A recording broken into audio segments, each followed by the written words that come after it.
Ok. Teilim 22. D'abord, on va remercier Akadosh Baruch Hu, qui nous a guéri de ce Covid. Avec la semaine dernière, on ne pouvait pas parler. Bon, Hachem, cette semaine, on peut de nouveau reparler. Alors, on remercie Akadosh Baruch Hu, Boré Olam, pour le cadeau qu'il nous donne de pouvoir réutiliser nos cordes vocales pour des bonnes choses. Et on donne un grand réfoua chez les mains. Il y a plusieurs personnes dans la communauté qui sont malades, encore avec le Covid. Alors, on va leur dire à chacun réfoua chez les mains. Et que Kadosh Baruch Hu, il donne à tout le monde une bonne santé pour pouvoir continuer, que bientôt, Beth Hashem, tout cela soit que du passé. Alors, Teilim 22, on va essayer de condenser des heures et des heures d'études sur une heure. Je sais que ça va être dur, mais on va essayer parce que c'est un Teilim extraordinaire. Alors, comme à chaque fois, on commence d'abord pourquoi on dit ce Teilim, quelle est la ségoula du Teilim, et après, qu'est-ce qu'on peut apprendre une leçon, ce Teilim. Leitpalel kol yachid ala arichat hagalut. Alors, vous savez, on a parlé souvent qu'il y a une chose qui est terrible, la longueur de l'exil. Vous savez, le peuple juif, avec le temple, il a vécu seulement 420 ans. Alors, combien de temps ils ont pu fauter? Allez, on va dire qu'ils ont fauté depuis le premier jour. Allez, on va leur faire cadeau. 420 ans. Et ça fait 1953 ans qu'on souffre. 423 ans, 420 ans de faute pour 1953. C'est illogique, c'est impossible ça. C'est impossible d'imaginer. On n'avait pas le temple pour 2000 ans. Avec le premier temple, le deuxième temple et le Mishkan et tout ce que vous voulez, on n'a jamais eu 1953 ans d'exil. Et pourtant, on doit prier tous les jours sur la longueur de cet exil qui nous vole chaque jour une âme juive. Chaque jour, une âme juive, elle s'assimile. Un juif qui se marie avec un goy, un enfant juif qui lâche la Torah, un enfant ou une enfant. Chacun de nous, on connaît des gens proches, moyens proches ou loin de nous, nos frères et nos sœurs qui sont nos enfants. Et on doit prier pour cela. Le Teilim 22, comme on va le voir, il est pour une prière, pour qu'Akadosh Baruch Hu, il arrête cet exil. Mais Agem et Alev, si l'homme juste y réfléchit. Vraiment, ça prend pas beaucoup de temps. Un petit de réflexion. Le Ramchal, dans notre cher livre, a aimé le Messiet Yesharim. Ceux qui veulent nous suivre tous les jours, Baruch Hashem, on a 5 fois par semaine, vous pouvez faire Chazara, je sais que vous le connaissez tous par cœur, à l'endroit et à l'envers, mais juste vous l'apprendrez maintenant un petit peu plus. Alors, là-bas, le Ramchal, il dit qu'il y a beaucoup de choses qui n'ont pas besoin de grande intelligence. C'est la vérité. Si l'homme juste y réfléchit 2 minutes avec sa tête, sur la difficulté de l'exil. Combien de choses elles nous sont difficiles. Combien de tristesse nous avons dans l'exil. Juste à qu'à penser, David Amelech, Shlomo Amelech, comment le peuple juif était la gloire du monde. Et aujourd'hui, 70 ans après la Shoah, aujourd'hui, il y a un homme, il a voulu se faire enterrer avec un drapeau de nazi sur lui. C'est incroyable ça. Comment c'est possible? Comment les gens ils ont oublié? Eh bien malheureusement, c'est juste pour nous rappeler un petit peu qu'est-ce qui arrive dans le monde et comment nous on doit avoir de la tristesse de l'exil. On a parlé souvent à combien on doit se rappeler que Akadosh Baruch Hu, vous imaginez, il n'a pas de maison. Nous on a une maison. Le plafond il est craqué, ça va, mais c'est encore une maison. On n'a pas des escaliers en marbre, mais on a encore une maison. Akadosh Baruch Hu, vous allez au temple, tout détruit. Est-ce que vous pensez à ça? Combien Kadosh Baruch Hu, même une maison pour habiter, un endroit qui est réservé à Dieu, il n'a pas. Et l'homme, il doit se rappeler de tout cela. Et combien malheureusement, on est descendu tellement bas.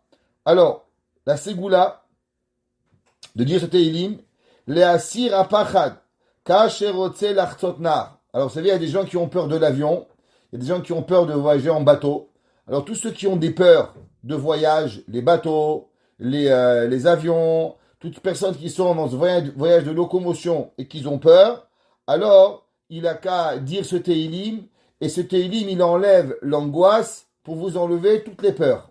Pareil, si un jour vous êtes faire du camping, votre mari, il a une idée génie de vous amener à Chibougamau, à je sais pas où là-bas, et faire du camping. Vous avez peur qu'il y ait un ours qui vient, alors vous faites le Teilim 22, et ça vous enlève les peurs des mauvaises de vos ennemis. Ou bien, si vous avez un ennemi que vous pensez qui vous veut du mal, et que vous savez, les ennemis, c'est comme des lions et c'est comme des tigres.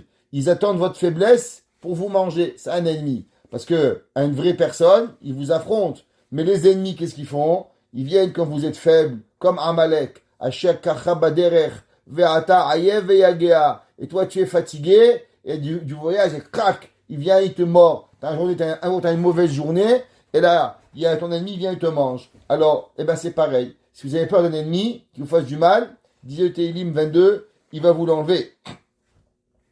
Pour toute femme, bonne nouvelle, qui a un petit bébé, elle entend enceinte pour vos filles, Beth Hashem, chacun de vous, ou bien vous-même, pour ceux qui écoutent, je sais pas qui est là, ou vos femmes, eh ben, si elle a malheureusement un peu de difficulté à accoucher, le Télim 22, il est une ségoula pour accoucher très rapidement. Et on va voir dans les explications la raison de tout cela.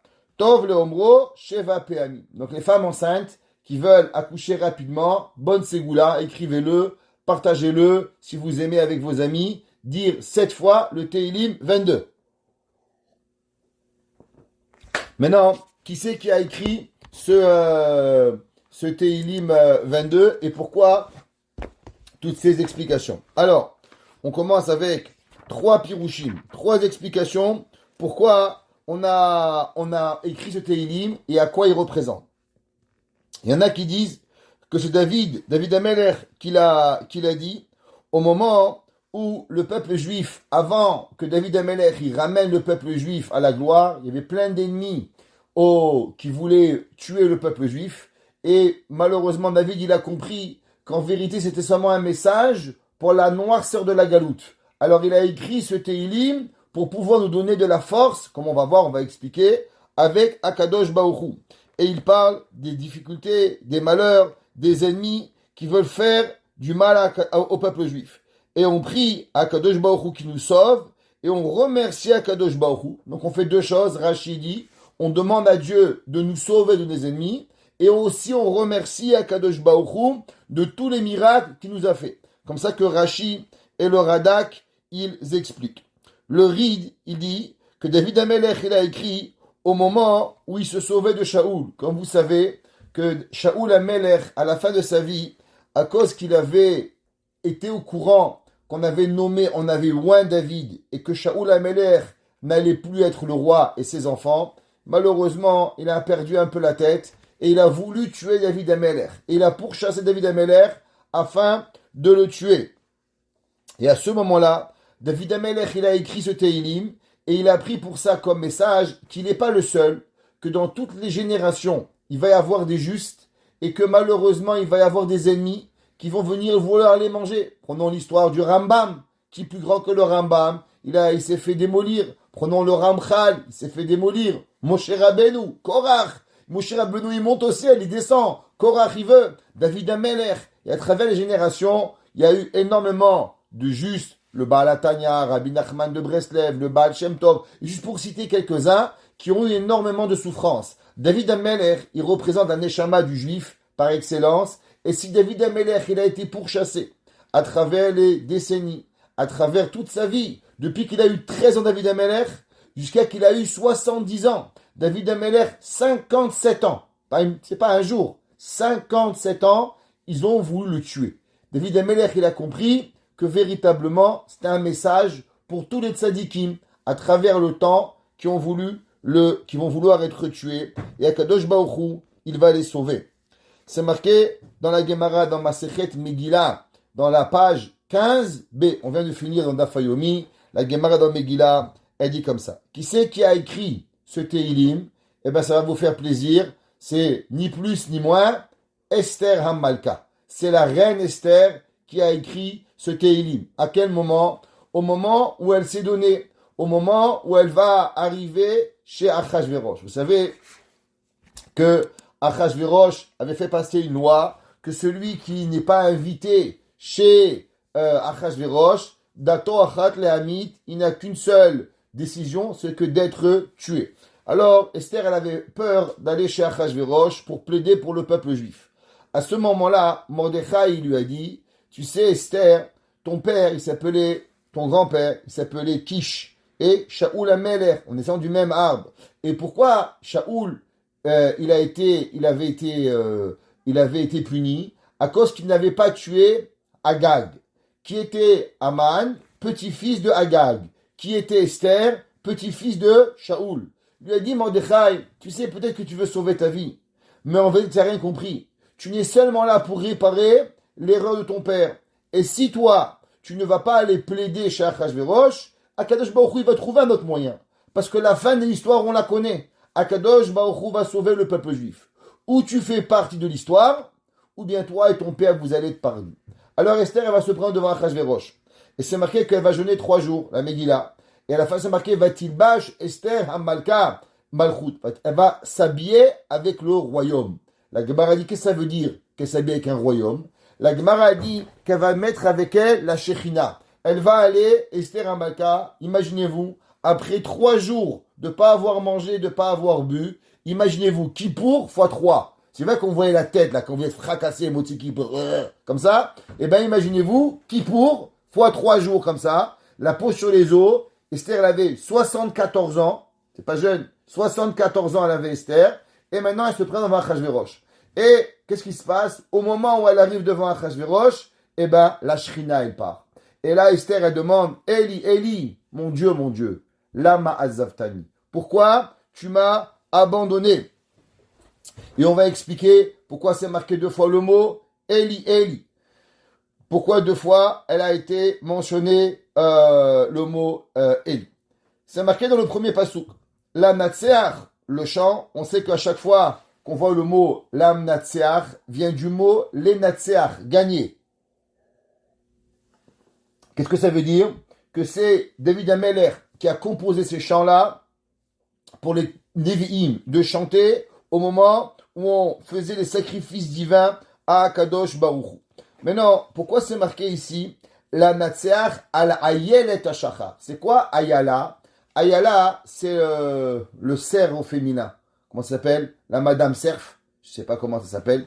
Si quelqu'un il sait. Alors, il y a le cerf masculin et il y a le cerf féminin. Alors, oui, quelqu'un il sait? La gazelle. Non, c'est pas la gazelle. Désolé. Alors, cherchez sur Internet. La biche. La biche. Oh, ma biche. Voilà. Quelqu'un qui connaît Rabbi Jacob. Une biche. Oh, ma biche. Voilà, t'as vu? Ça sert à quelque chose, Rabbi Jacob. Alors, la biche s'appelle la Natseach Alayet Ashachar. Pourquoi on a parlé de la biche? La Gemara, il y a 2 Gemarot que je vais partager avec vous. On va même voir quelques Gemarot et quelques Zohar. La Gemara a dit la Natseach Alayet Ashachar. C'est une Gemara dans le Masechet, dans Yoma, page 29a. La Gemara a dit la chose suivante. Pourquoi Kadosh Baruch Hu, pourquoi le peuple juif, il a été comparé, Esther Hamalka, elle a comparé le peuple juif à une biche. Pourquoi elle n'a pas comparé, moi je sais pas, à une vache, à un mouton, à la biche? D'un coup, depuis quand on a comparé le peuple juif à une biche? Ouais, parce qu'on a, on a la prophétie de Rabbi Jacob. Non, en quelle raison, pourquoi avoir Aït Hashachar? La Gemara a dit, vous savez que, bon, on va parler en résumé, la Gemara a dit que certains animaux, quand ils ont le mâle et la femelle, ils vont ensemble, et ben au bout d'un moment, et ben le plaisir, il est plus tellement là. La Gemara a dit que la biche, elle fait que Akadosh Baruch Hu, il a créé que depuis le premier jour, que le premier rapport qu'elle a, jusqu'au dernier jour de sa vie, et ben elle donne à son mari autant de plaisir. C'est-à-dire que Madame la biche, elle reste, elle donne, et elle arrive à donner, à satisfaire son mari et à lui donner énormément d'amour, comme la première fois qu'ils se sont rencontrés. Monsieur le cerf et Madame la biche, ils arrivent à garder une affection très forte, physique, entre les deux, depuis le premier jour, jusqu'à la fin. La Gemara a dit, Af Esther. Vous savez, Esther Hamalka, elle avait, comme je vous ai dit, pas 20 ans, pas 18 ans, elle avait 74 ans. Alors on aurait pu penser qu'avec le temps, Achashverosh, il se serait déjà un petit peu habitué à Madame Esther. Esther Hamalka, la Torah a dit que Achashverosh, la même façon qu'il est tombé amoureux d'elle, le premier jour qu'il a vu, il était waouh. Et bien chaque fois qu'il la voyait, c'était waouh. Il y avait autant d'affection qui était avec elle. Amarabi Asi, Lama Nimshela Esther Ashachar. La Gemara a dit, pourquoi c'est marqué la Natseach Alayelet Ashachar? Pourquoi on parle du matin? Loma lecha ma shachar sauf kol halayla. La Gemara dit de la même façon que le matin, hein, le début du matin, c'est la fin de la nuit. Pareil, Esther, c'est la fin des miracles. La Gemara dit, c'est pas vrai. Après l'histoire de Esther, il y a Hanouka. La Gemara dit que Esther va être le dernier des miracles qui va être écrit. La Gemara dit que il n'y a pas d'autres livres qui ont été écrits après Esther. Le livre d'Esther était seulement le dernier livre de la Torah, le dernier miracle qu'on a eu, malgré que Hanouka, mais il n'y a pas une Megillah de Hanouka. Il y a une Megillah d'Esther, malgré qu'on a déjà appris Megillah Antioche, mais elle ne fait pas partie des 24 livres de la Torah. La dernier livre de la Torah, c'est la Megillah de Esther, et c'est pour ça que l'on parle. La Gemara a dit, qu'est-ce que ça veut dire? Pourquoi les tzadikim, ils sont comparés à Yelet, à cette biche? La Gemara a dit, Ma'yala, kolzman she magdelet karnea maftzilot. La Gemara a dit que les cornes de la biche, eh ben, elles tournent et elles vont se doubler. Pareil, les tzadikim, à chaque moment qu'ils vont augmenter leur tefila, eh ben, leur prière, elle va être écoutée. C'est pour ça qu'on a comparé le peuple juif à une biche. Le Zohar, il nous apprend quelque chose d'extraordinaire à propos de cela. Le Zohar, il dit la chose suivante, et je vais vous lire dans le Zohar Kadosh, Shtabar Shemo Lahad, la chose suivante. Dit le Zohar, Amar, la Matzet al Shachar, Mizmor David. Rabbi aussi, Patach. Rabbi aussi, il a commencé, il a dit, Kama Chaviva Torah Lifnia Kadosh Baruch. Écoutez ça. Souvent, on étudie la Torah, on dit, ah, c'est bien, c'est sympathique. Mais est-ce qu'on sait à combien la Torah, c'est important? Il dit la Gemara, il dit le Zohar, à combien elle est chérie, la Torah devant Dieu. Chez Kolmi, chez Mishtadel Batorah. Alors, vous savez, la Torah, il y a plusieurs choses. La Torah, il y a l'étudier, il y a l'assiduité.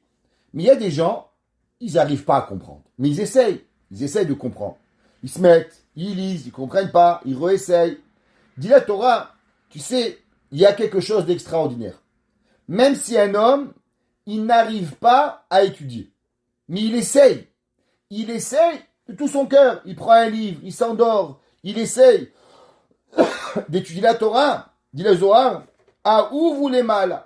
Une personne qui fait juste d'essayer, eh ben Dieu il aime. Vea où vous les mata? Eh ben Dieu va créer sur son visage que les gens vont l'aimer. Où il va aller, vous connaissez des rabbins, ils ont la hiba sur le visage. Vous les voyez, ils ont les embrasser. C'est pas vous pourquoi, c'est comme ça, ils sont beaux. Ouais, c'est pas beau physiquement. Ils ont une hiba, une aura qui sort. Eh ben, il dit la Torah que celui qui essaie d'étudier la Torah, Akadosh Baruch Hu, il est aimé. Il fait qu'il est aimé par les anges. Il fait qu'il est aimé par Akadosh Baruch Hu. Il est fait qu'il est aimé par les humains. Et, écoutez, phrase magique. Souvent, vous parlez à vos enfants. Et qu'est-ce que vous dites? Mais il n'y a personne qui m'écoute ici. Vous avez l'impression que vous parlez dans le vide. Vous parlez. Après, votre mari vous dit, qu'est-ce que tu disais là? Et là, ça vous monte la tête. Ça fait une demi-heure que je parle. Tu m'as pas entendu? Ouais, vous vous rappelez ça? Vous connaissez ça, les madames? Ouais? Eh ben, la Torah a dit que quand on étudie la Torah, même si on n'arrive pas, juste on essaye à étudier, chaque fois que vous parlez, Akadosh Baruch Hu, il va écouter ce que vous dites. C'est pas obligé qu'il va faire ce que vous voulez. Mais au moins, vous savez qu'il y a une oreille qui vous écoute. Akadosh Baruch Hu Makshiv et Dvarav. Et, vous savez, il y a une chose qui est terrible. Vous savez, ça s'appelle comment? La solitude. C'est quoi la solitude?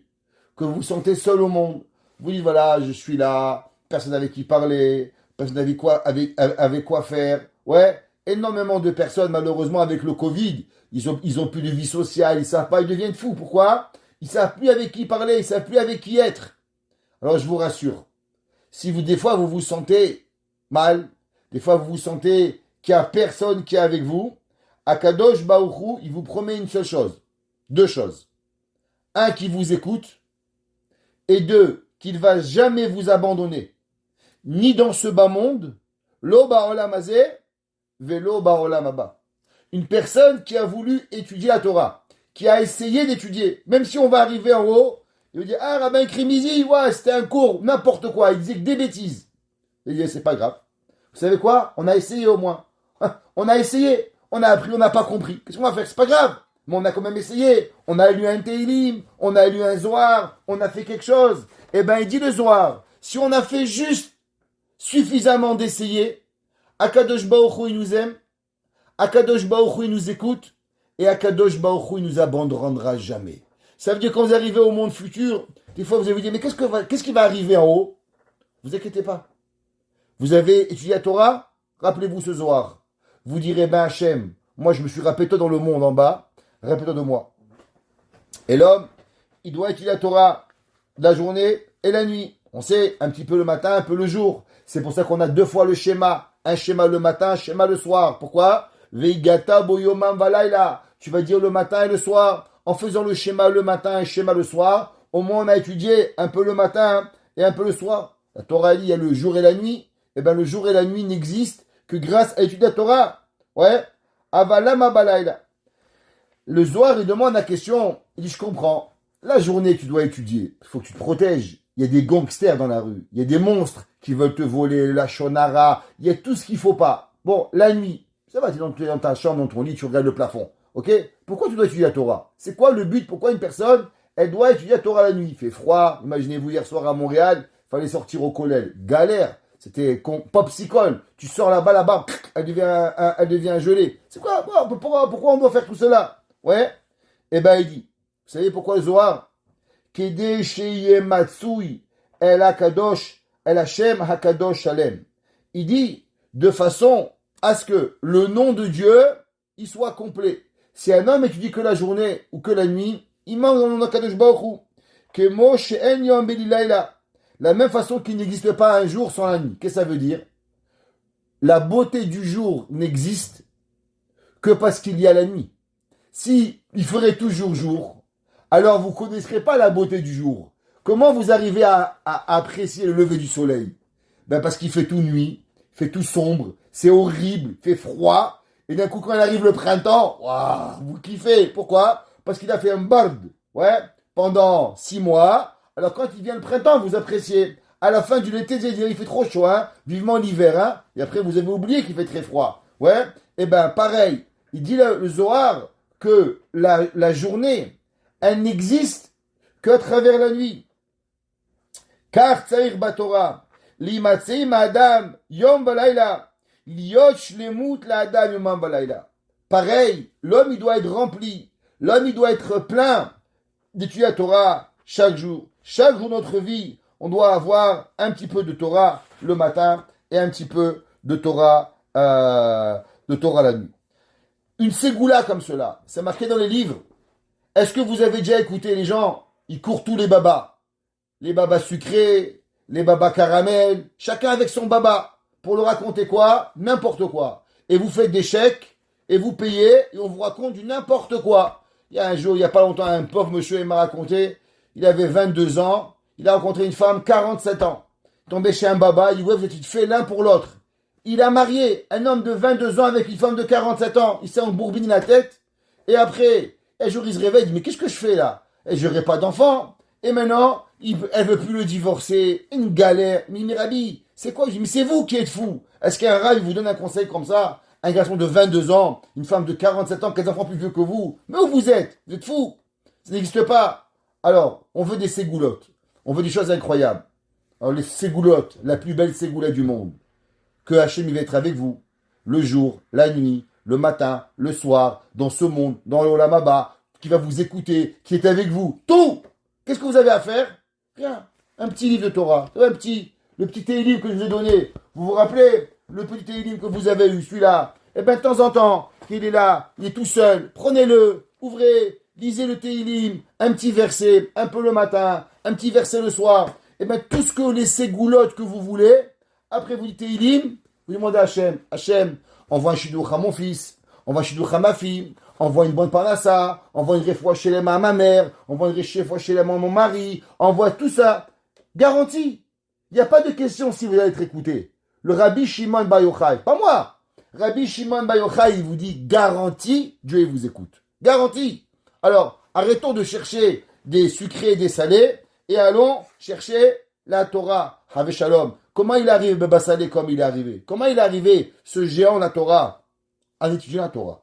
L'amour de chaque juif et l'amour de la Torah. C'est Mekouvan Mamash. C'est ce qui est écrit dans le premier enseignement dans Rabbi Nachman de Breslev.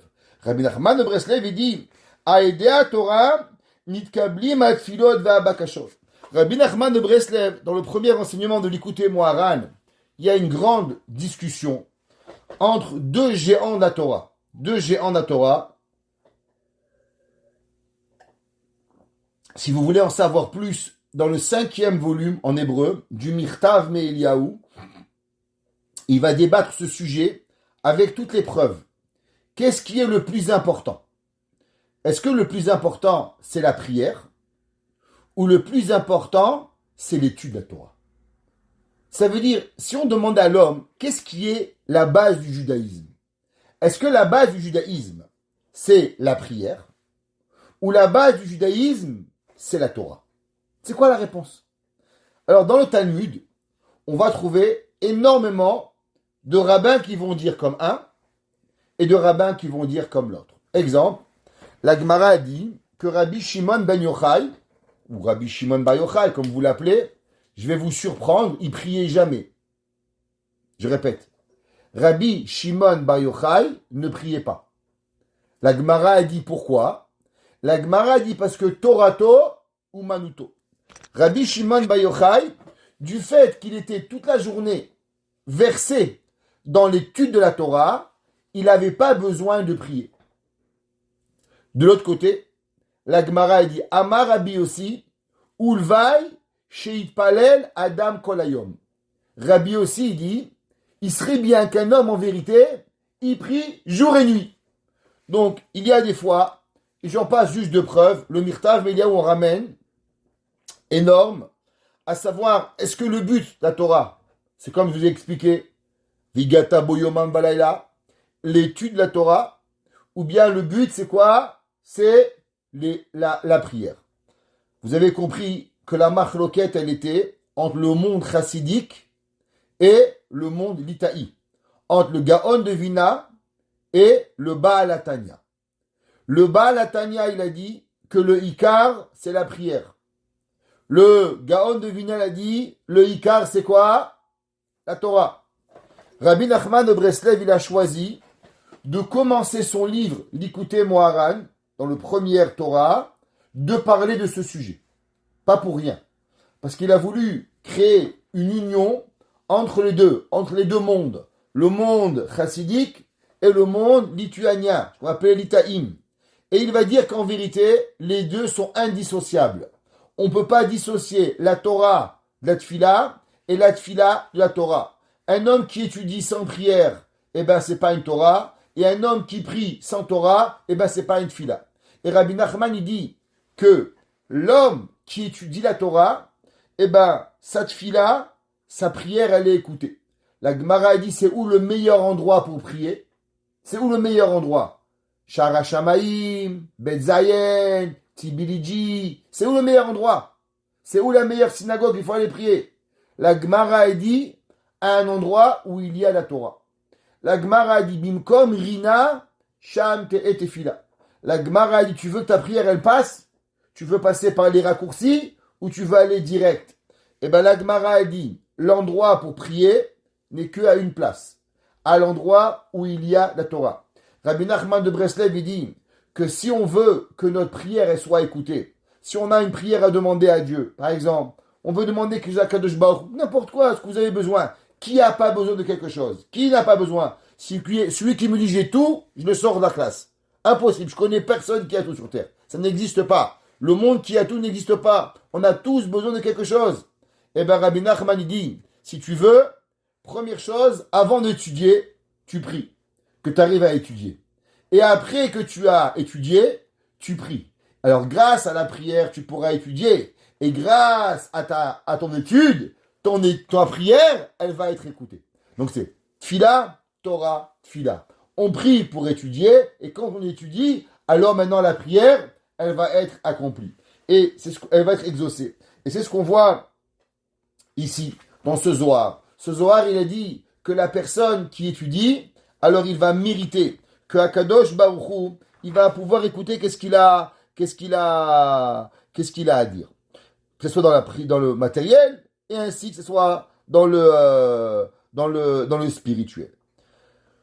Avant qu'on continue dans les explications, je veux rapporter un Mahamar de la Gemara. La Gemara, c'est un midrash Behemet, un midrash extraordinaire. Le midrash, il demande, c'est quoi cette gazelle? Pourquoi cette biche? Pourquoi on parle de cette biche? La Natseach al Ayelet Hashachar. Alors, le midrash, il dit comme ça dans le midrash, dans Shirimiah, dans Tehilim, s'appelle le midrash Shachar Tov. Il dit, écoutez bien, il dit que dans la forêt, il y a le roi des animaux. Alors, le roi des animaux dans la jungle, c'est le lion. Mais dans les forêts où il n'y a pas des lions, il n'y a pas des tigres, la reine de la forêt, c'est la biche. Et de quoi les animaux, ils ont besoin? C'est de l'eau. S'il n'y a pas d'eau, malheureusement, ils meurent tous. Plus que tout, s'il y a une seule réserve d'eau, donc tout le monde va aller vers la réserve d'eau. Et donc, les prédateurs, les chasseurs, et tout le monde va aller là-bas et va les tuer. Donc l'eau, non seulement qu'elle les fait vivre, mais l'abondance en eau, elle donne la vie à toute la forêt. Tous les animaux de la forêt ne peuvent vivre qu'à travers l'abondance en eau. Qu'est-ce qui se passe quand il n'y a plus d'eau? Dit le Midrash, vous savez, cette année par exemple au Canada, je ne sais pas si vous savez, mais on est en pénurie d'eau. D'habitude, il aurait déjà dû tomber déjà comme 2-3 mètres de neige, on a eu 20 centimètres. Ouais, il n'est rien tombé comme neige. En été, on aura des problèmes d'eau. Alors il faut prier à Kadosh Baruch Hu qu'il envoie la quantité d'eau qu'on a besoin pour pouvoir vivre. Et bien les animaux, pareil, ils ont besoin d'eau.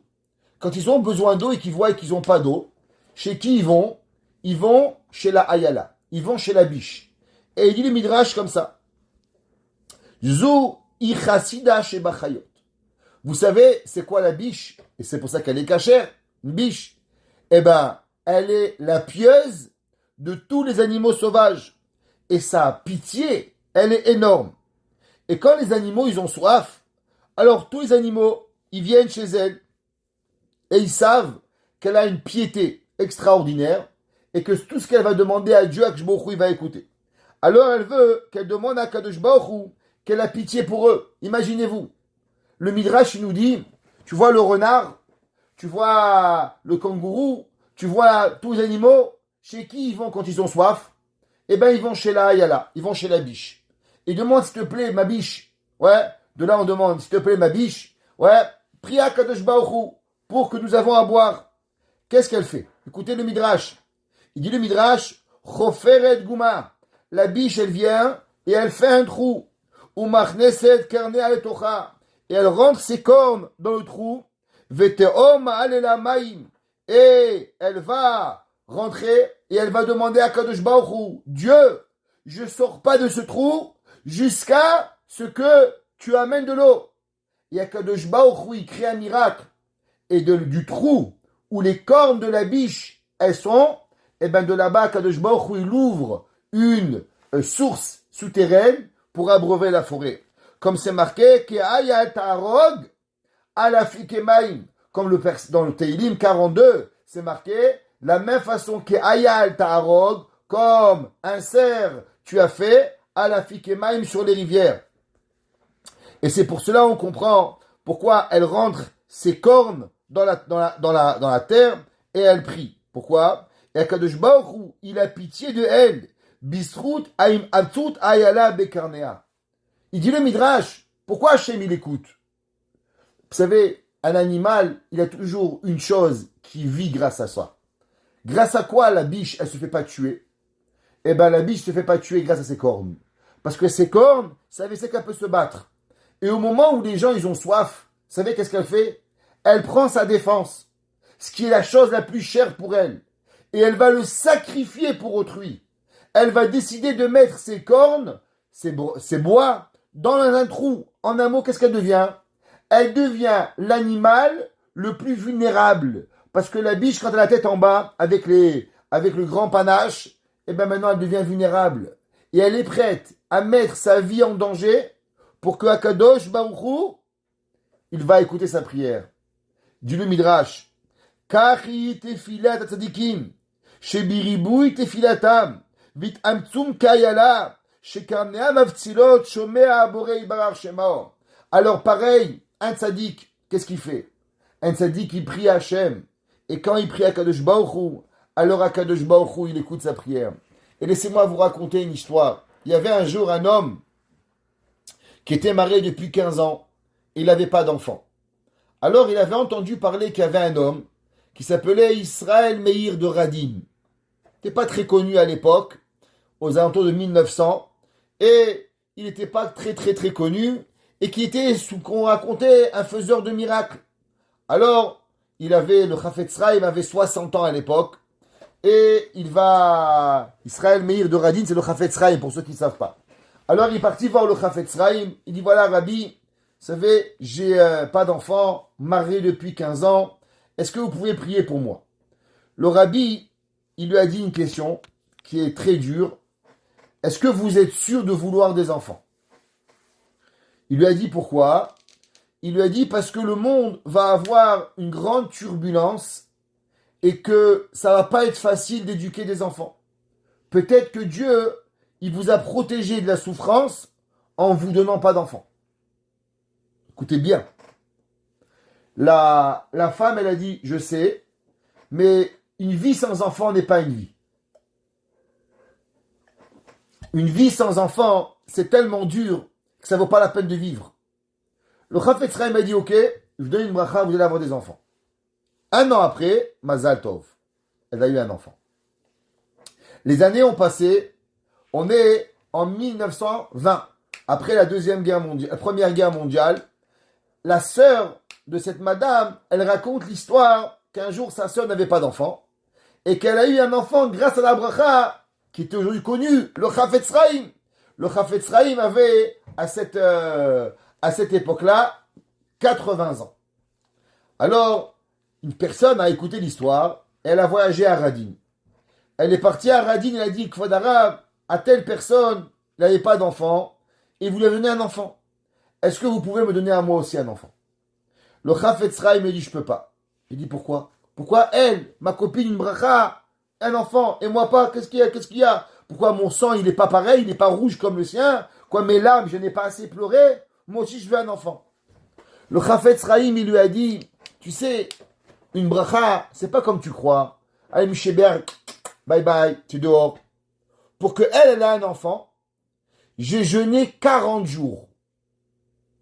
40 jours de ma vie, j'ai jeûné pour elle pour qu'elle ait un enfant. À l'époque, j'avais 60 ans. Aujourd'hui, j'en ai 80. Je n'ai plus la force pour pouvoir jeûner 40 jours. Alors, je ne peux pas te donner un enfant.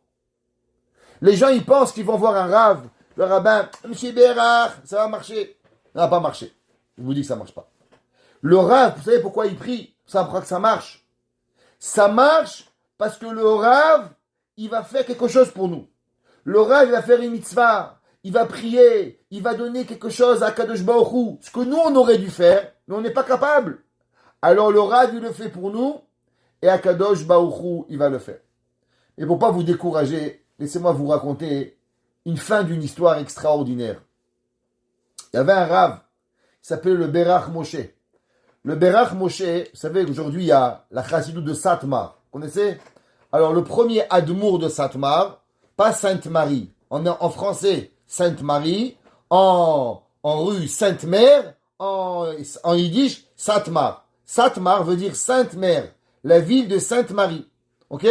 Alors, pour ceux qui ne savaient pas, c'était en Hongrie, à côté d'une grande ville. C'était un petit village. Et là-bas, il y avait un rave, tout le monde a connu, Rabbi Yoel Teitelbaum. Ok? Rabbi Yoel Teitelbaum, il est venu en Amérique et il va transformer l'Amérique. Il avait une bracha, un pouvoir, c'est pas compliqué. Ce qu'il disait, Dieu il faisait. Baruch She'amar ve'aya olam. Il dit, tu deviens riche, tu vas riche. Tu vis, tu meurs, tu grandis, tu grandis. Sa bouche, c'est un Kodesh Kodashim. Et c'est pas, on n'a même pas d'idée, c'était qui Rabbi Yoel Teitelbaum. Ouais, un ami à moi, il m'a raconté que sa mère, elle a eu 15 enfants. Et chaque enfant, 0 souffrance, 0. Sa sœur, elle a aussi, Blainara, 15 enfants, 0 souffrance, même pas dit aïe. Alors un jour, elle a demandé à sa mère de où tu as eu cette bracha. Elle lui a dit qu'elle a rencontré le Rav Yoel Teitelbaum en 1947 à Londres. Elle avait eu la Shoah et elle lui a dit, Rabbi, je veux me marier. Le Rav, il a une bracha. Elle dit, mais Rabbi, vous savez, j'ai été pendant 5 ans dans les camps, j'ai plus la force de souffrir. J'ai plus émotionnellement, je suis usé de souffrance. Et j'ai peur d'avoir un enfant parce que la moindre souffrance, je peux plus. Je suis vidé, j'ai plus de mon corps, il peut plus. Le Rav, il lui a dit, je te fais une bracha, que tu vas jamais avoir mal pour avoir des enfants, ni toi, ni ta fille. Sa fille, elle a 15 enfants, elle arrive, elle dit, docteur, je vais accoucher. Il dit, oui, oui, madame, dans 2 heures. Il dit, non, non, je suis dilaté à 9. Il dit, vous rigolez ou quoi? Vous pouvez pas marcher. Elle rentre à l'hôpital, 10 minutes après, il assoit, elle accouche. Ni péridurale, ni épidurale, rien. Rabbi Kodesh Kodashi. Il avait un neveu. Quand il est décédé, il n'avait pas d'enfant. On a donné la chassidoute à son neveu, le Berach Moshe. Le Rav Moshe Teitelbaum, qui est le père des 2 rabbis de Satmar aujourd'hui, Reb Aaron et Rab Zalman. Il y a 2 Satmar aujourd'hui, leur père. À la fin de sa vie, le rabbi est devenu Alzheimer. Alors, il y avait un chassid, Tosh, qui a demandé au rabbi de Tosh, Rabbi, est-ce que ça sert qu'on va voir ce rabbi? Vous savez, aujourd'hui, le rabbi, il n'a plus la tête. Alors, à quoi ça sert qu'il nous fait une bracha? Mais la bracha, il ne sait pas ce qu'il dit, le rabbi. Il lui a dit, le rabbi de Tosh, écoutez la suite. Et tu sais, comment un rabbi fait une bracha à quelqu'un? Il fait une mitzvah. Et grâce à cette mitzvah qu'il fait, pour le mérite de l'autre, il crée un ange. Et cet ange-là, il arrive chez Akadosh Baruch Hu. Et Dieu lui dit, comment tu t'appelles? Il dit, moi je m'appelle Tzedaka. Moi je m'appelle Torah. Moi je m'appelle Tfila. Il dit, qui c'est qui t'a créé? Il dit, un tel. Il dit, pourquoi? Il dit, pour sauver un tel. Je comprends pas. Un tel te crée pour un tel? Il dit, oui. Un tel n'avait pas d'enfant. Alors, un tel a fait une mitzvah. Et cette mitzvah-là, elle a été donnée à un tel. Donc moi, je viens plaider pour qu'un tel a un enfant, a un shidour, a parnassa. Et du fait qu'il a été créé pour l'autre, sans que lui l'a fait lui-même, c'est cet ange-là qui prie pour vous, Shakadosh Baruch Hu. Il a dit, mais quand le rabbi devient vieux, le rabbi, il est plus capable de faire tout ça. Alors comment ça fonctionne? Et le rabbi de Tosh, l'ancien rabbi de Tosh, vous a enseigné un secret. Il dit que tous les malachim que le tzaddik il a créés durant toute sa vie pour les autres, c'est eux ensemble qui se mettent à aller demander à Kadosh Baruch Hu que du fait que leur existence n'a été existée que par le rabbi ou par le tzaddik, alors eux aussi ils veulent que Kadosh Baruch Hu il écoute la parole du tzaddik, même si le tzaddik aujourd'hui n'a plus la force de créer un ange, et du fait que les tzadikim ils demandent à Kadosh Baruch Hu d'écouter le tzaddik, ça crée un nouvel ange, que cet nouvel ange-là, il plaide à Kadosh Baruch Hu, et à Kadosh Baruch Hu, il accepte la prière.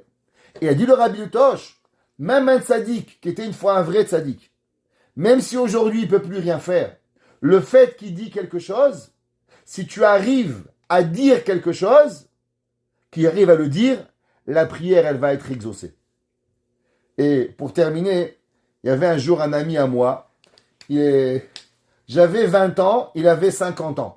Sa femme elle avait aussi 50 ans. Et il y a un grand rave qui s'appelle le Rav Deutsch, un grand tzaddik, Rav Fried, pardon. Il était un Ish tzaddik vekadosh. Il était vieux, il avait 97 ans. Les gens venaient le voir, et quand les gens venaient le voir, il s'endormait le pauvre. Il était vieux. Alors il y avait un jour un homme, il est arrivé, c'est une vraie histoire, je vous raconte, Maaseh Sheaya, une histoire vraie. Il arrive là-bas, un homme, il n'avait pas d'enfant, 15 ans. Alors il va voir, il nous dit, tu sais, le Rav il s'endort, faut attendre. Il dit ok, alors il arrive, il dit Rabbi, j'ai pas d'enfant, et le monsieur il s'endort, le Rav il s'endort. Le monsieur il attend 5 minutes, 10 minutes, 15 minutes, 20 minutes, une demi-heure, le Rav il dort. Il a eu Shuma, il est parti. Mon ami, il voit que l'autre il rentre, il sort, il rentre à la place de ce monsieur-là. Le rabbi, au bout de 15 minutes, il se réveille. Il dit, Bezrat Hashem, cette année, un enfant. Mon ami, il dit, merci, Mazal Tov. Il rentre chez lui. Il lui dit, qu'est-ce qui t'a dit le rabbi? Il m'a dit, Bezrat Hashem, un enfant. Je sais pas ce que ça veut dire. Il dit, mais tu sais, je suis déposé. Le rabbi l'a dit, qu'est-ce que tu veux chez moi? Un an après, j'étais à la Brit Mila. Il y a 30 ans, 50 ans à la femme, un enfant. Qui c'est qui pleurait le jour de la Brit Mila? L'autre, il est en train de pleurer. Je dis, pourquoi vous pleurez? Il m'a dit, mais vous comprenez pas, c'est ma bracha qui l'a reçu. Oui, moi j'ai attendu là-bas 15 ans.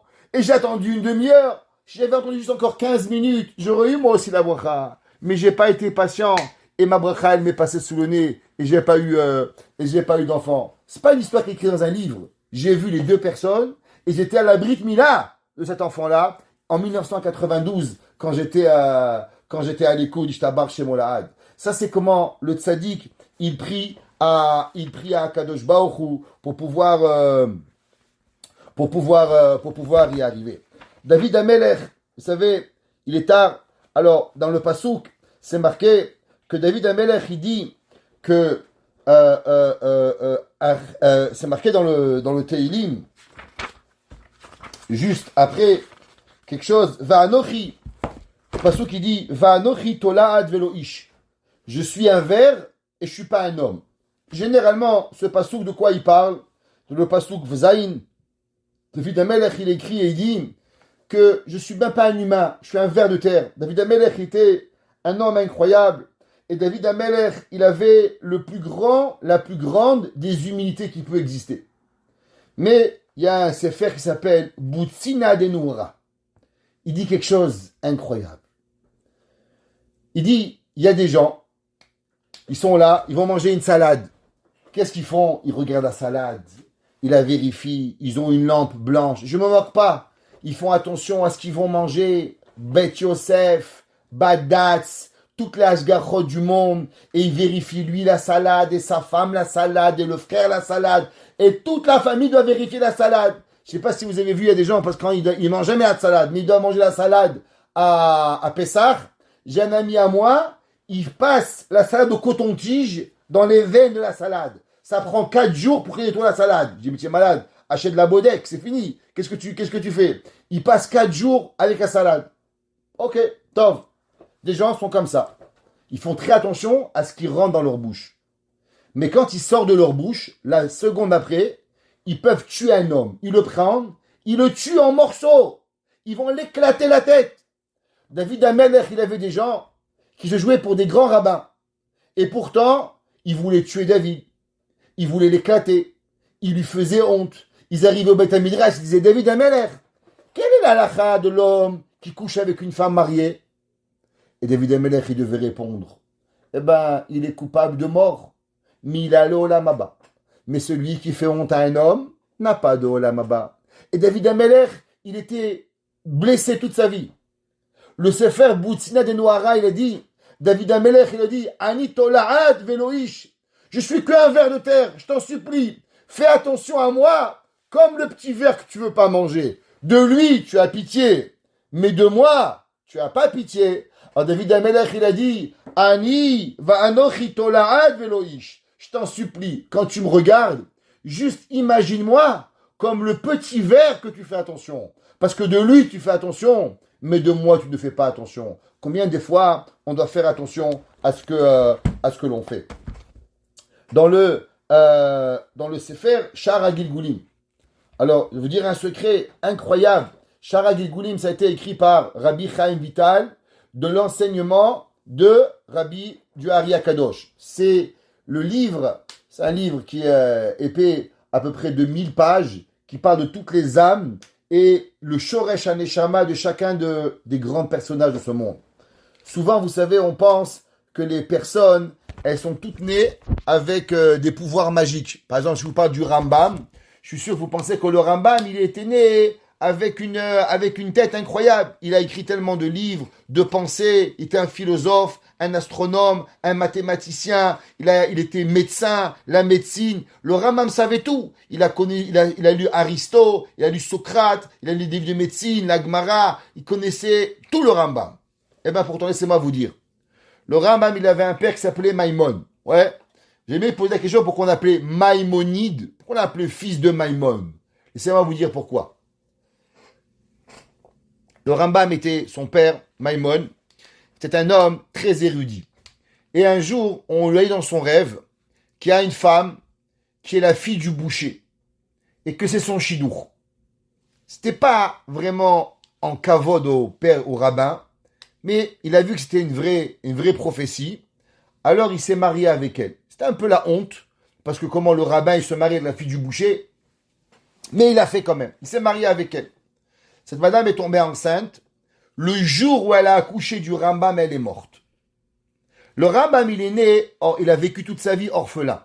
Son père va se remarier avec une autre femme et il va avoir des enfants. Le Rambam, jusqu'à l'âge de 10 ans, le Rambam était un idiot fini. Mechila, que Dieu pardonne. Mais le Rambam, son père, était tellement fâché avec lui qu'un jour, il comprenait rien. Le Rambam, il a été renvoyé de la maison de son père. Son père, il l'appelait fils de boucher. Ouais, parce qu'il était boucher, qu'il ne comprenait rien. Et il va le jeter de la maison. Il ne voulait plus le voir. Il dit, tu ne mérites pas d'être mon fils. Et il va être renvoyé de chez lui. Qu'est-ce qu'un enfant juif, il fait? Eh bien, il va à la synagogue. Et il a commencé à pleurer. Il dit, Dieu, je suis orphelin, j'ai pas de mère. Et maintenant, j'ai plus de père. Et il a pleuré jusqu'à ce qu'il s'est endormi. En demandant à Dieu, Père des orphelins, aide-moi. Et à ce moment-là, il s'est réveillé avec une nouvelle, il était nouveau, il n'était plus le même. Et il va aller étudier avec le Rabbi Yosef Halevi Ibn Migash, et il va devenir le plus grand.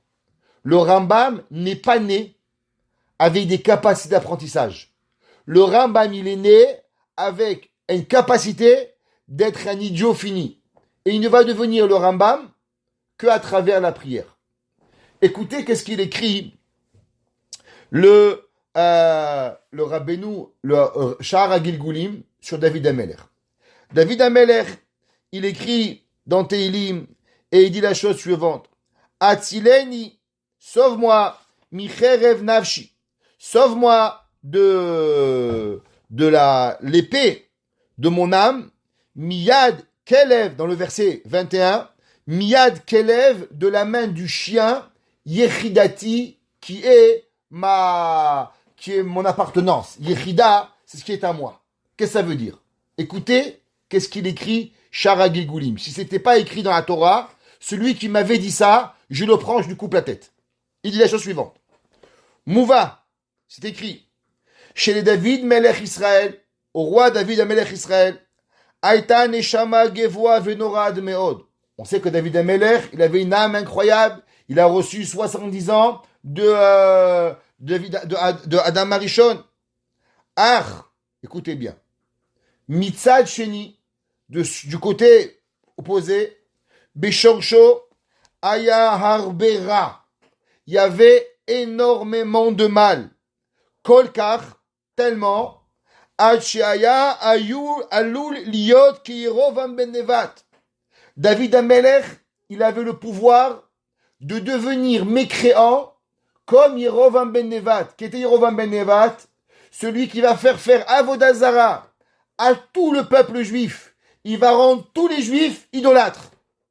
Il dit, le Harizal, que David Amelech, il avait le potentiel dans lui d'être le plus grand des Al Capone de l'histoire. Bechol et ou Bechol rega. À chaque moment de sa vie, David Amelech, il avait le Yetzirah, pas comme vous et moi. Allez, on fait schéma, on fait pas schéma. Allez, on fait Birkat Amazon, on fait pas. Non, ça, David Amelech, même pas, il regardait ça. Lui, c'était, est-ce que je me proclame comme faux messie et je transforme le peuple juif en un démoniaque? Atov Shelo, Ayanora Venisgav. Son bien était incroyable. Argam Hayarav. Mais son mal intérieur était énorme. Ve'asher Mishumkad Ayatsoek Tamid. David Amelech, il avait tellement peur du mal qui était en lui, il criait à chaque moment, Nafshi, Nafshi, Nafshi. Il dit le Rabbi Chaim Vital. David Amelech, il hurlait, mon âme, mon âme, mon âme. Rouchi, Rouchi, mon esprit, mon esprit. Yechidati, on sait qu'il y a Nefesh, Ruach, Neshama, Chaya Yechida, 5 étapes.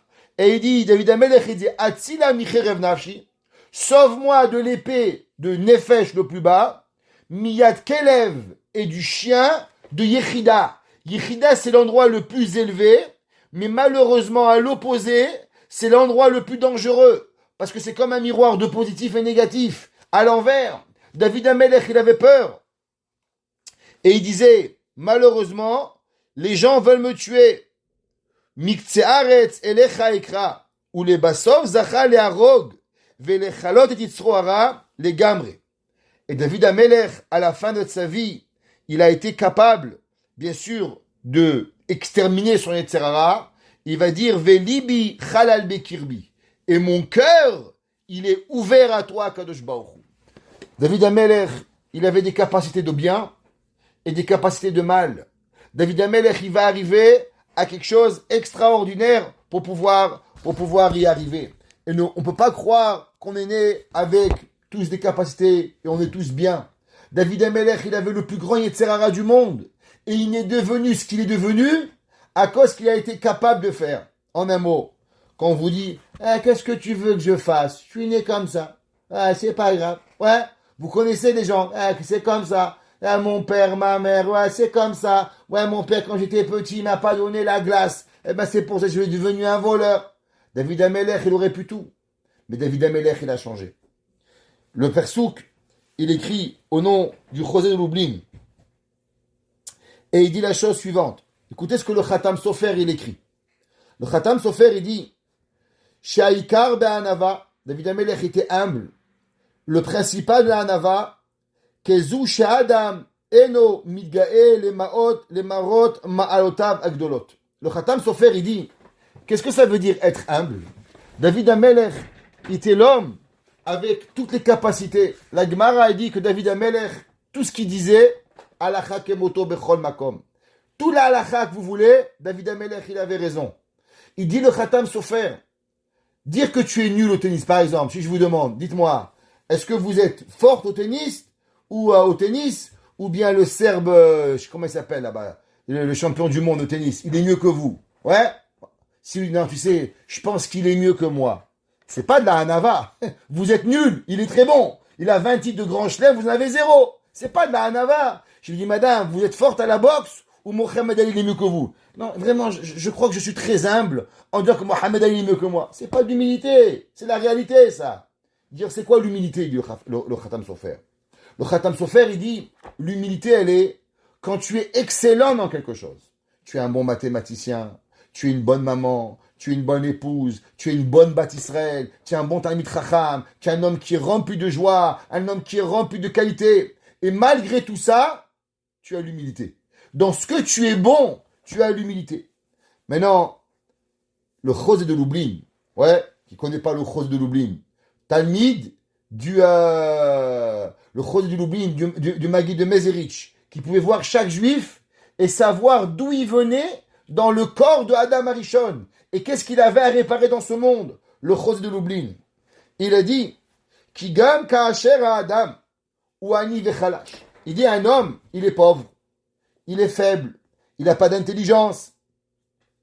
Et en vérité, tu le regardes, tu dis, bon, tu as un raté, la vérité. Tu n'as rien. Tu es juste un rien du tout. Et ce monsieur-là, il fait quand même un effort d'être anav. Ou chashuv meod etzel Hashem yitbarach. Il dit le Chosé de Lublin, même si en vérité, tu n'as aucune qualité pour être véritablement humble, mais dans ta tête, tu veux quand même faire un effort d'humilité, Akadosh Baruch Hu, il te regarde avec des yeux extraordinaires. Akadosh Baruch Hu, il aime l'humilité. Gam mi she'eno bema leitgaot. Il dit, même si tu n'as pas de quoi être orgueilleux, mais tu travailles l'humilité, Hachem il va te donner. Comme c'est marqué dans le verset, Kilo baza velo shiketz enut ani. Akadosh Baruch Hu, il n'a pas rejeté l'humilité du pauvre. Anvanuto, du ani. De même de la personne que Akadosh Baruch Hu il n'a pas. Ulam, shlemut anava. C'est quoi véritablement l'humilité? Keshadam ou Gibor ve'ashir ve'chacham. Quand l'homme il est riche, quand l'homme il est intelligent, quand l'homme il a une capacité, mais il reste encore avec l'humilité, parce qu'il sait véritablement qu'il n'y a rien par Akadosh Baruch Hu, et que tout ce qu'il reçoit ne revient seulement véritablement par rapport à Akadosh Baruch Hu. Et sans Dieu, il n'y a rien. Ça, c'est véritablement l'humilité pour arriver. Et la anava, ve'anviut, ve'asherat ashchina, tout lui est basé. Et il dit le Chosé Lublin, l'homme qui veut mériter la présence divine, à travers quoi? À travers l'humilité. À travers qu'est-ce qui arrive. Qu'est-ce que c'est? Esther Amalka, elle a dit, Eli, Eli lama azaftani. Au moment où Esther Amalka, elle va rentrer, vous savez, c'est marqué tous les jours quand vous faites les 13 midot, les 13 attributs, Hachem, Hachem, El Rachum Vechanun. Pourquoi on dit deux fois le mot Hachem, Hachem? Hachem, il y a un Dieu. Pourquoi on ne dit pas, tu dis Hachem, Hachem? La Gemara, elle dit parce que Akadosh Baruch Hu, il ne change pas. Hachem, c'est la Rachamim. Et Dieu, il ne change pas avant la faute ou après la faute. Akadosh Baruch Hu, il t'aime autant avant que tu fautes et il t'aime autant après que tu fautes. Hachem, il ne change pas l'amour pour toi. Hachem, Hachem, quel Rachum Vechanun Nerech Hapaim. Elle a dit Esther Amalka, Eli, Eli, Akadosh Baruch Hu. Peut-être que tu es fâché avec moi, tu m'as abandonné. Pourquoi? Parce que j'ai fauté. Eli, Eli, mais toi Hachem, tu es quel? Rachum Vechanun. Tu es la personne qui a la bonté, avant la faute ou après la faute. Alors Akadosh Baruch Hu, pourquoi tu m'abandonnes? Rachok Mishuat Divrei Shagati. Ce que je veux, j'ai peut-être fait des erreurs. Mais c'est pas parce que j'ai fait une erreur que toi, Akadosh Baruch Hu, tu dois t'éloigner de moi. Akadosh Baruch Hu, tu dois véritablement nous venir et nous et te rapprocher de nous. Dans le verset 4, c'est marqué Ve'ata Kadosh Yoshev Teilot Israël. Qu'est-ce que ça veut dire Ve'ata Kadosh Yoshev Teilot Israël? Il dit le Maggid de Mezerich, et on finira avec ça. Et il dit, qu'est-ce que ça veut dire Yoshev? Mitpareshet ke mitparnes. Le mot Yoshev, il veut dire deux choses. Il veut dire assis, ou il veut dire véritablement se nourrir. Alors, Ve'ata Kadosh, et toi, Kadosh Baruch Hu, le Saint, Yoshev. C'est quoi Yoshev? Avec quoi Dieu il vit?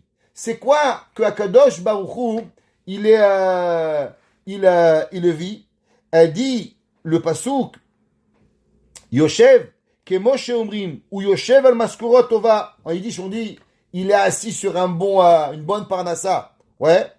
Klomar shekaviachol, alma Yoshev Akadosh Baruch Hu.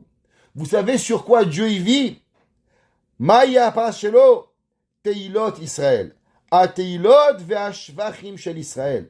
Vous savez, Dieu, il attend qu'une seule chose de nous. Dieu, il a de l'argent. Dieu, il a de quoi manger. Dieu, il a de quoi boire. Dieu, il a la vie. Dieu, il a la mort. Dieu, il a des anges. Dieu, il a tout. Vous savez qu'est-ce qui donne à Kadosh Baruch Hu le plus grand plaisir? Il dit David Ameler. Ve'ata Kadosh. Et toi, Kadosh Baruch Hu, Yoshev. Tu as un temps. Tu es assis. Et de quoi tu te nourris? Tehilot Israël. De la louange du peuple juif. Et comme on a déjà expliqué, comment l'homme il peut louanger Dieu? L'homme peut louanger Dieu qu'à travers l'humilité. Plus l'homme il a l'humilité, et plus l'homme il peut comprendre véritablement que Akadosh Baruch Hu il est là. Plus l'homme il est orgueilleux, et plus il croit que tout lui appartient. Kochivot Semiadi, je peux tout faire, tout est à moi. Mais l'homme qui a l'humilité, il comprend qu'il n'a rien. Et comment l'homme il arrive à comprendre que véritablement Akadosh Baruch Hu il est là? Qu'est-ce qui amène la Hanava à l'homme? Eh bien, elle amène la Hanava à l'homme deux choses. La Torah et la Tfila. Alors, on reprend. Quand l'homme, il étudie, alors il comprend avec Akadosh Baruch Hu. Alors, il peut prier. Et quand il prie, qu'est-ce qu'il contient? Il obtient l'humilité. Et quand il a l'humilité, alors il prie. Et quand il prie, alors Akadosh Baruch Hu, il est avec lui. Et la plus grande gloire de Akadosh Baruch Hu, c'est quand l'homme, il arrive à comprendre véritablement que Akadosh Baruch Hu, il est avec lui. Quand l'homme, il dit Becha Batach, nous dit le verset dans le verset 5, en toi, Akadosh Baruch Hu, ils ont cru nos ennemis, nos parents. Et tu sais pourquoi on a crié à Akadosh Baruch Hu et on a été sauvé? David Amelech, il dit pourquoi l'homme, il est sauvé par Hachem quand il prie? Eh bien, parce que le verset dans le Pasuk 7, il dit Va'anochi tolad velo ish cherpat adam ubezui am. À cause que l'homme, il a l'humilité. Quand l'homme, il a l'humilité, alors sa prière, elle devient une prière. L'homme qui étudie, alors il sait prier. L'homme qui sait prier, alors Hachem, il écoute. Mais il y a une condition pour cela. La condition obligatoire, elle est qu'il va développer chez lui la Hanava. Quand il obtient la Hanava, alors sa prière, elle est une prière. Son étude, elle est une étude. Alors Akadosh Baruch Hu, il peut résider avec lui. Et quand l'homme, il est résidé avec Akadosh Baruch Hu, alors Akadosh Baruch Hu, il ne nous quitte pas. Dans ce bas monde, dans la Maba, dans la Mazé, on n'est jamais seul. On est en permanence écouté, surveillé, gardé et protégé par Akadosh Baruch Hu. Akadosh Baruch Hu nous protège. Que Baruch Hu nous écoute. Que Baruch Hu soit avec nous à chaque moment de notre vie. Et qu'ensemble, chacun de nous, nous méritons de voir la Géoula Shelema, Bimera Biamenu. Amen. Amen.